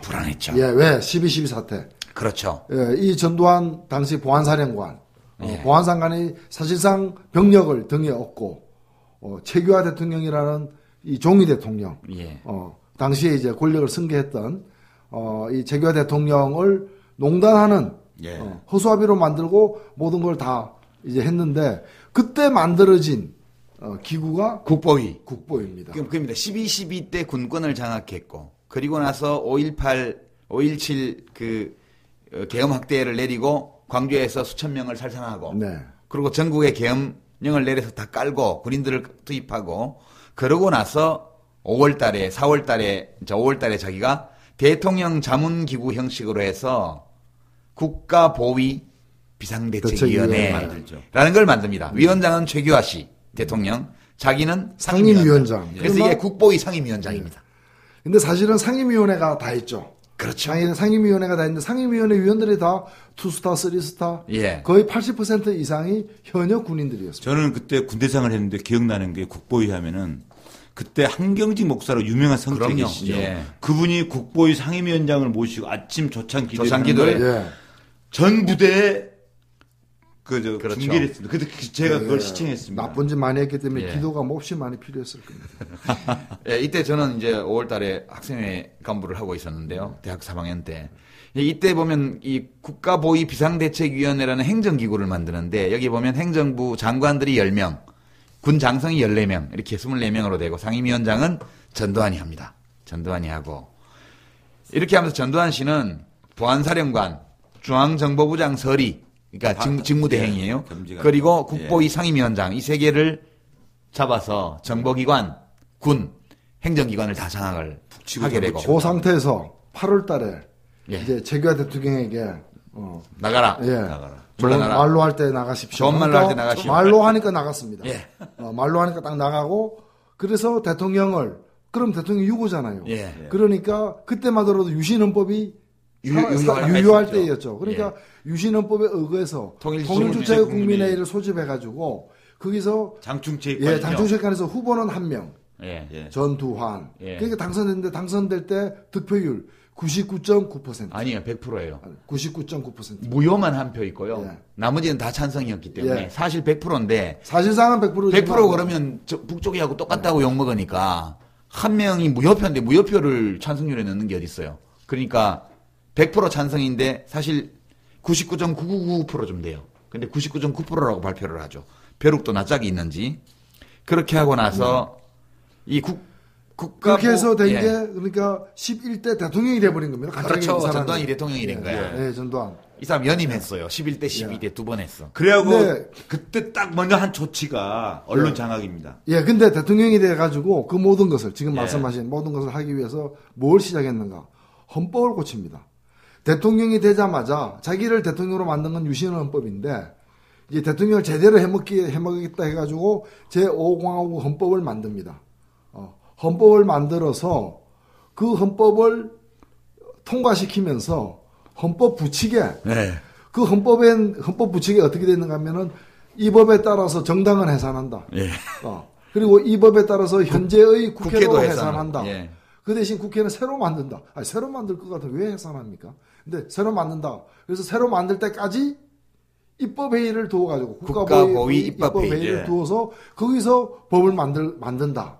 그러니까 이제 사실은 법을 지 맘대로 만들기 위해서. 예. 근데 법을 만든다는 건 입법권이고 입법 권한을 갖는 것은 국민으로부터 선출된 권력이 하는 일인데 헌법 부칙에다가 그 권한을 갖다 부여하는 조항을 삽입해가지고 그래서 정당들이 해산됐습니다. 예. 그 대신에 대통령 선거를 또 새로 한다 그러니까 3월 달에 대통령 선거 석 달 전에 정당을 만든다는 약속에 따라서 정당이 1월 달에 만들어진 1월 5일 날 아까 말씀하신 1981년 1월 초에 만들어진 거죠. 그래서 그 12.12 쿠데타를 딱 한 다음에 첫 조치가 언론 장악입니다. 그렇죠. 제가 이제 그때는 군대생활을 했는데요.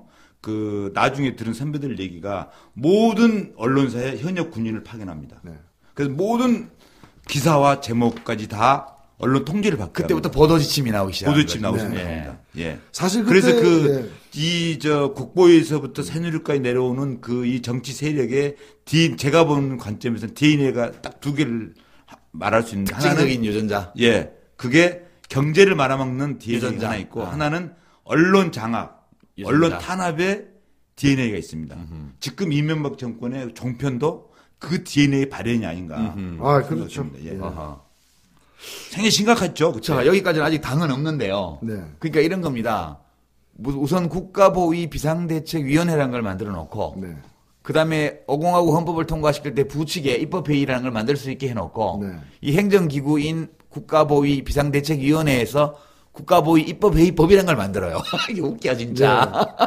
그걸 모두 언론이 찬양하게 만듭니다. 그럼요. 그 인간 전두환, 또 있잖아요.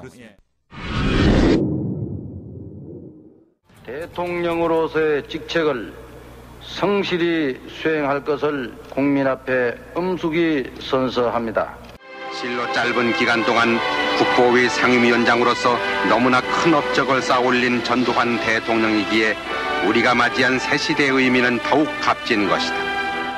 새 영도자 전두환 대통령이야말로 역대 어느 정권도 어떤 기구도 손대지 못한 큰일을 해냈다. 그 입법회의에 또 그 회의에서 215개의 법률을 만들었어요. 법률을 만들거나 개정을 했어요. 거기에 지금 악법으로 언론기본법, 국가보안법, 그다음에 국가보안법 개정, 그다음에 정치활동 규제법 제정 이런 것들이 이루어졌고 이때 참 국가보위 입법 회의에 참가한 것은 어찌 보면 우리 옛날 일본이 이완용이한테 나라 갖다 바친 거하고 비슷해요. 비슷한 겁니다. 여기에 이름 올린 분들 중에 이명박 정부 인수위원도 있어요. RNG. 이경숙 씨가 국가보위 입법회의 위원이었어요. 이 재미난 건데요. 이게 전두환 씨가 참 머리가 좋은 사람 같으네 보니까 참모가 축구도 잘했다고 합니다. 예, 축구는 골키퍼였다고 그러는데 1980년 11월 달에 이제 국가보위 입법회의가 기존의 유력한 정치인을 전부 다 쫓아내요.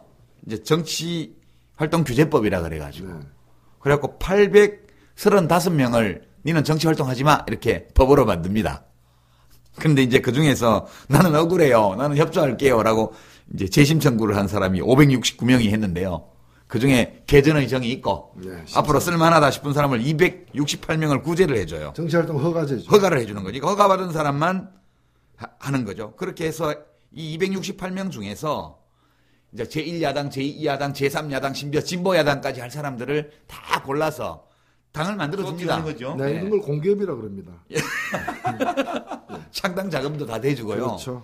이때 이제 제1야당으로 만들어진 관제야당이 민한당이고, 집권당으로 만든 당이 민정당이고, 이 민정당은 유신 때의 민주공화당의 법통을 개선하지 않습니다. 민주공화당은 김종필 씨를 정치활동 규제로 묶으면서 당 자체를 완전히 없애버리죠. 그리고 이제 부정축제자로 몰아버리죠. 부정축제 하기도 했고. 완전한 신규 창당입니다. 그럼요. 완전한 신규 창당. 꼬리를 끊어버리는 거죠. 근데 그 이후로 사실 꼬리를 못 끊고 있는 거니까 이 민정당이 어찌 보면 자기들의 조상이 되는 거예요. 그러니까 아무리 근원으로 오래 거슬러 올라가 봐도 결국은 국보위가 새누리당의 뿌리예요. 셈이죠. 거기가 셈이고 발원지. 민정당이란 시냇물을 거쳐서 이제 한나라당이라는 강까지 이렇게 이어져서 연면이 30년 넘는 세월 동안 이어온 건데요. 자, 이렇게 해서 국보위에서 아까 말씀드린 것처럼 정치권을 쑥대밭으로 만든 다음에 방해가 될 만한 인물들은 전부 정치규제법으로 묶어놓고 그리고 삼청교육대까지 보냈지 않습니까? 예. 그렇습니다. 예. 1900 묶는 수준이 아니에요. 예. 완전히 뭐 개소 취급한 겁니다. 이 사람들이 늘 하는 방식이 있어요. 5.16 쿠데타 때도 그랬고, 이 당시도 그랬는데, 잔인하죠? 한편으로는 민주주의를 위해서, 자기들 군사 독재에 이제 저항 세력이 될 만한 사람들을 갖다가 손발을 묶어버리고 감옥에 보내고, 다른 한편으로는 또 명분을 쌓기 위해서 깡패들 삼수교육대 보낸다는 식으로 해가지고 깡패만이 아니라 노동운동 하던 사람까지 그렇죠. 같이 보내가지고 그 다음에 부정축제한 사람 대표적으로 몇 사람 좀 이따 꺼내줄게 이러고 집어넣고 이런 식으로 이제 똑같이 해왔던 거죠. 그리고 이 상황에서 다시 이제 대통령으로 또 뽑힙니다. 그러니까 이 사람이 보면은 불과 6개월 사이에 2번 대통령 되는 사람이에요. 그렇죠. 대단합니다. 11대 12대 뻔뻔스럽게 두 번째는 또 이렇게 경선을 합니다. 그러니까 대의원 한 명한테 그 당시 돈으로 4천만 원을 주려고 했다는 거 아닙니까? 90% 넘는 득표로 또 선거인단 선거에서 당선되죠. 재밌는 게요. 1981년 1월 15일에 잠실학생체육관에서 창당대회를 하면서 전두환 현 대통령 당시에 11대 대통령을 12대 대통령 후보로 지명을 해요. 그래서 불과 한 달 열흘 후인 2월 25일 이 통일주체국민회의라는 이름이 아니고 이제는 선거인단이죠. 예, 대통령 선거인단. 이라는 이 이름으로 똑같은 겁니다. 이름만 바뀌었지. 그렇게 다시 체육관에 모아서 다시 또 99.9%로 당선이 되죠. 그렇게 해서 전두환 씨가 제11대 대통령이 되고요. 민정당은 집권당이 됩니다. 이렇게 해서 7년간 여당을 하고 그다음에 1987년도에 6월 민주항쟁이 일어날 때까지 이 민정당이 집권을 하죠.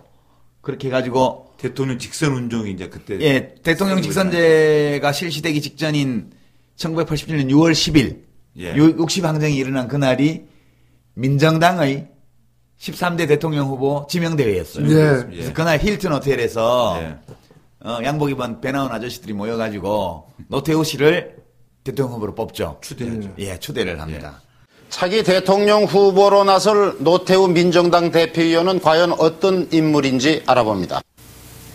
많은 사람들을 위한다는 보람에 의사가 되려던 소년 시절의 꿈을 정치에서 펼치고 있는 노태우 민정당 대통령 후보. 그의 외유내강에서 비롯되는 결단과 추진력 또한 대단할 것으로 주위에서는 보고 있습니다. 그렇게 했고 그다음에 이제 민자당으로 1990년 초에 될 때까지는 아직 9년간. 그때도 이제 민정당은 민정당이죠. 근데 이제 노태우의 전두환의 민정당에서 노태우의 민정당이 된 거고, 이 사람은 전두환 씨는 결국에는 대통령에서 물러나자마자 노태우 정권 하에서 노태우가 초기에는 좀 보호를 하려고 했지만은 끝내 이 50 학살, 5.18 학살, 광주 학살 등의 문제로 인해서 민심의 그 힘이라고 봐야죠.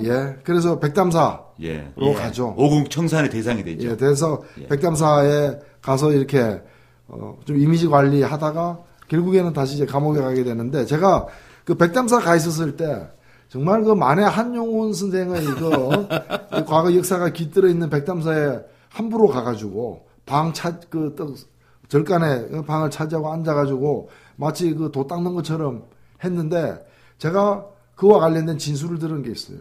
그 백담사 뒤로 해가지고 그 한계령으로 넘어가는 마등령 넘어가죠. 마등령 넘어가는 등산로입니다. 그 등산로에 있는 산장 주인으로부터 이분이 분해 못 견뎌가지고 그 전두환이 와 있던 기간 동안 마치 국민들에게는 일국의 대통령 지낸 사람이 난방도 제대로 안 되는 절간에서 한 겨울을 보내는 것처럼 이렇게 언론을 통해서 보이게 해놓고, 실은 거기서 한 200m 떨어진 그 산 쪽으로 그 개울가에 큰 비닐하우스를 지어놓고 서울에서 고급 가구들 갖다 놓고 응급세트 차려놓고 그다음에 이 전두환 전 대통령을 뵈러 온 부하들 허모 씨 등 찾아오면은 글로 가서 차마 절간에서는 뭘 못 먹으래. 거기 가서 고기 굽고 양주 먹고 그 쓰레기를 다 그럼 거의 사기 수준이 사기. 제가 지금 제가 있는 도봉에서 지금 노숙 농성이 벌어지고 있는데요.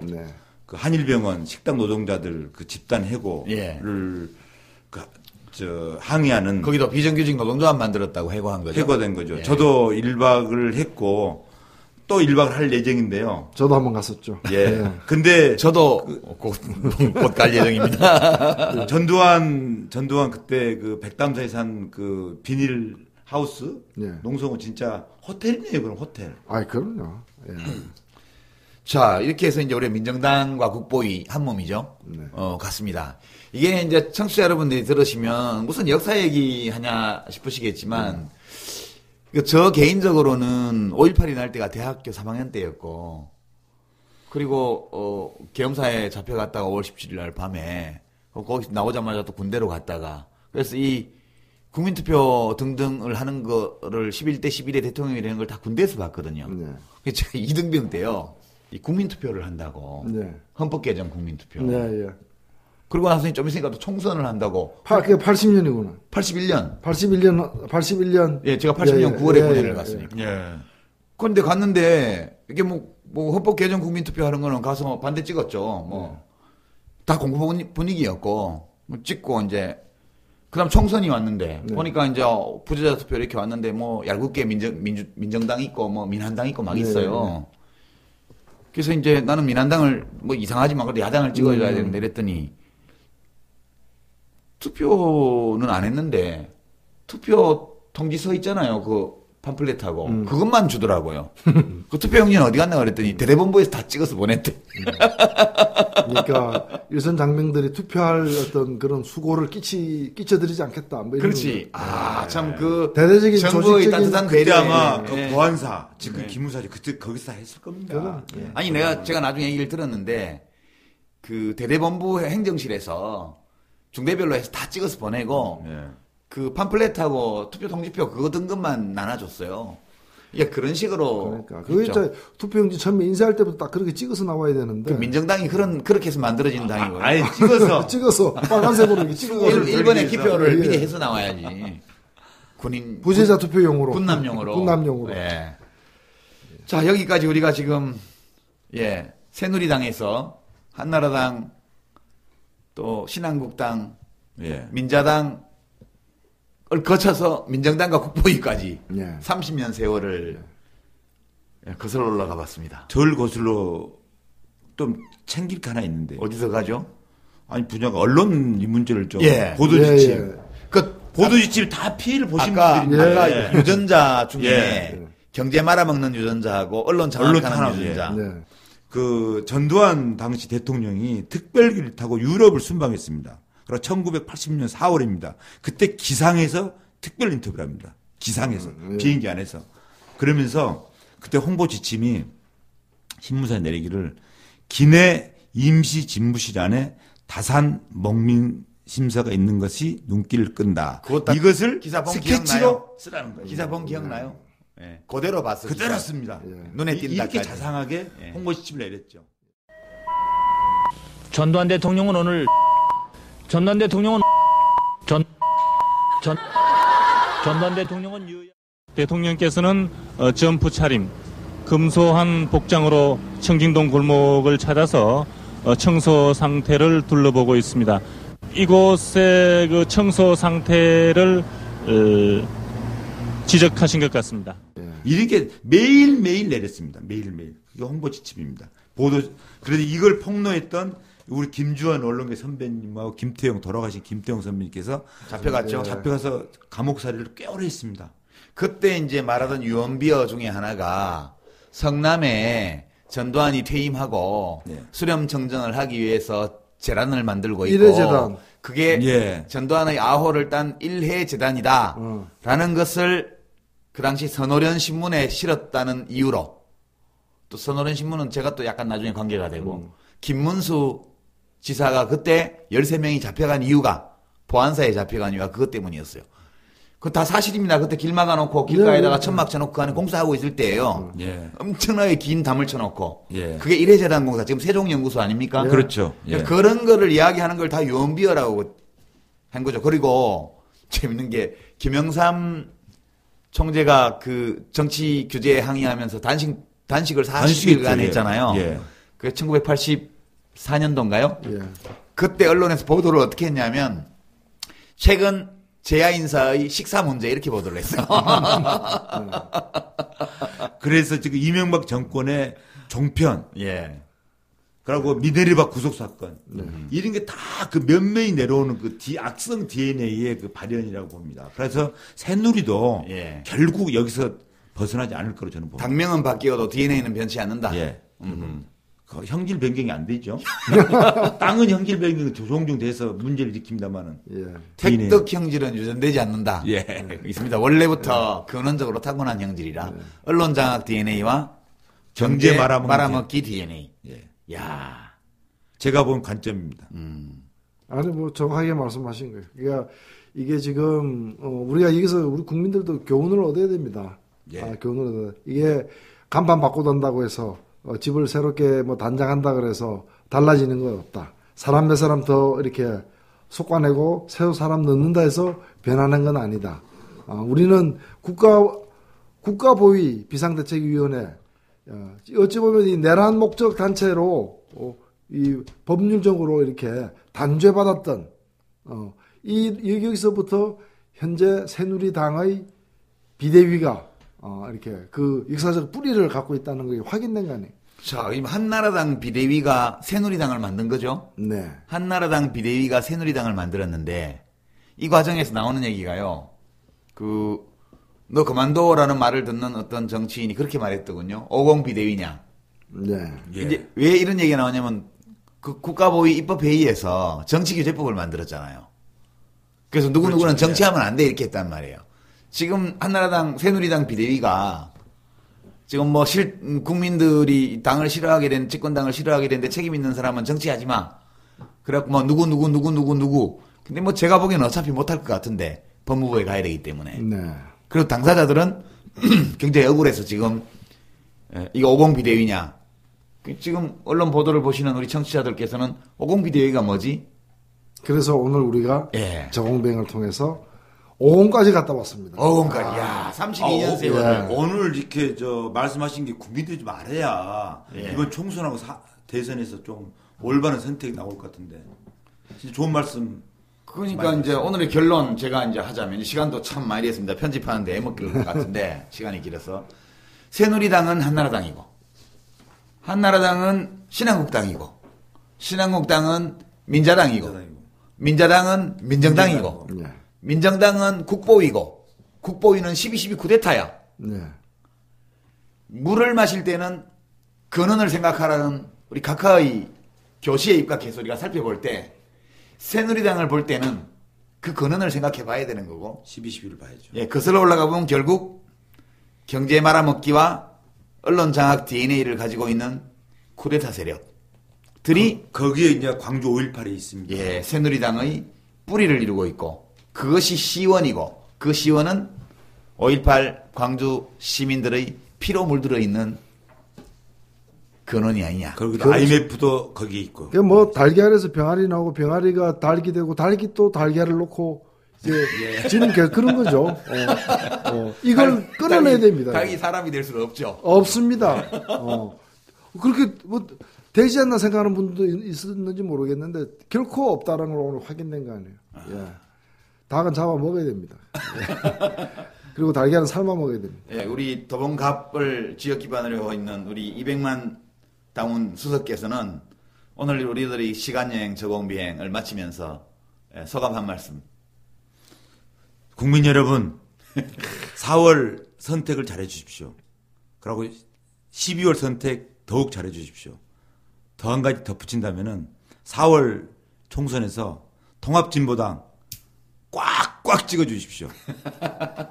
좋은 나라, 아름다운 나라 만들 것입니다. 우리 지역이 그 전태일 열사의 어머님 이소선 여사 사신 곳이고 전태일 열사도 그렇죠. 노동운동을 사신 곳입니다. 창동. 예. 그래서 저는 또 노무현의 그 홍보수석을 했고 전태일과 노무현의 만남 통합진보당 그리고 저 2년 전에 또 단일화를 이룬 주인공 해서 100번 만번 생각해도 이번에는 200만. 예.